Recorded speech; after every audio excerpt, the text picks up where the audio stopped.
So mga tol, matapos pong manalo si Eman Baco sa Pacquiao sa laban niya noong Sabado sa Bohol City, kalaban itong dayang boksingero na si Reynold Kundimang ng Indonesia, kung saan 6 na beses po niyang pinabagsak itong Indonesian fighter. Sinabi po ni Eman Baco sa Pacquiao sa panayam sa kanya ni Paukas Sports na hindi daw nila planong pabagsakin itong si Kundimang. Ang plano daw talaga nila, ilamangan lang daw sa puntusan itong kalaban. Pero hindi daw nila akalain na babagsak daw ito ng maraming beses. Kaya glory to God dahil napabagsak daw niya yung kalaban at nanalo siya via knockout. Ibinahagi nga din po ni Eman na iniwasan daw niya na matamaan ng solid sa muka. Kaya makikita mga tol sa muka ni Eman na malinis pa ito. Pero mukhang sa baba po yung may iniinda si Eman. Sinabi po kasi niya mga tol na medyo kumikurot daw yung kanyang bola-bola nang mal-low blow daw siya. Nagpasalamat naman po si Eman kay Jillian at sa family nito sa pagpunta at pagsuporta daw sa laban niya. Mas lalo nga daw siyang na-inspired at mas lalo pang tumapang nang malaman niyang pupunta daw si Jillian Ward at family nito. Dahil dyan, hindi na po pinalampas ni Paukas Sports na tanungin si Eman kung ano daw yung status nila ni Jillian. Marami daw kasi ang nagtatanong ng mga boxing fans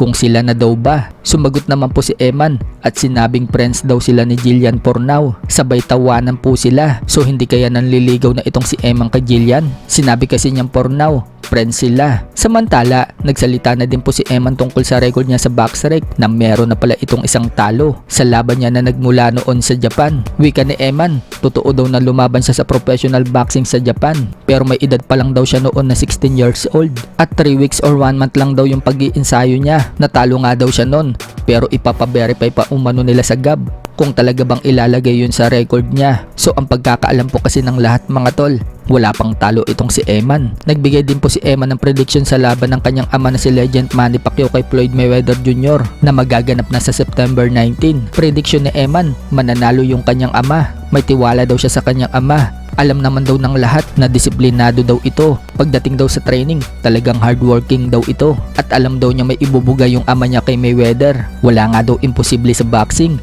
Lahat daw may chance. Sa kabilang banda naman mga tol, alam na nga po ng karamihan na nanood po sa ringside si Charles Suarez sa laban ni Emmanuel Navarrete kay Eduardo Nunez at nanalo nga po itong si Navarrete via technical knockout sa round 11 at maging isang unified WBO at IBF Super Featherweight World Champion. So kaya pala nandiyan si Suarez mga tol para mapag-usapan nila ni Navarrete ang kanilang rematch. So nagkita nga po sila ni Navarrete at nagkahamunan. Makikita nga po sa body language ni Navarrete na mukhang gusto na nitong labanan muli si Suarez. At sa post-fight press conference nga mga tol, diyan na po sinabi ni Navarrete na bibigyan umano niya ng rematch si Charles Suarez at gusto din daw nito makipag-unify ng titulo kay Usyaki Foster. So sana matuloy na po ang laban na yan dahil yan po ang hinihintay talaga ng mga Pinoy fans. Sa iba pang balita mga tol, hindi po matanggap ni Elijah Pearce na natalo siya kahapon dito kay Lorenzo Para. Hindi man lang daw kasi siya binigyan ng chance na lumaban pa. Itinigil na daw agad. Ganun pa man, babawi daw siya at babalik daw siya na mas malakas at gusto daw niya makipag-rematch dito kay Para. So technical knockout po ang sinapit ni Elijah Pearce mga tol sa round 2. Hilong-hilong nga po itong si Pearce. Nagpagulong-gulong siya sa lona at dahil sa masaklap na pagkatalo ni Pearce, inatake siya ngayon ng mga solid fans ni Cuadro Alas at sinabing na karma daw ito.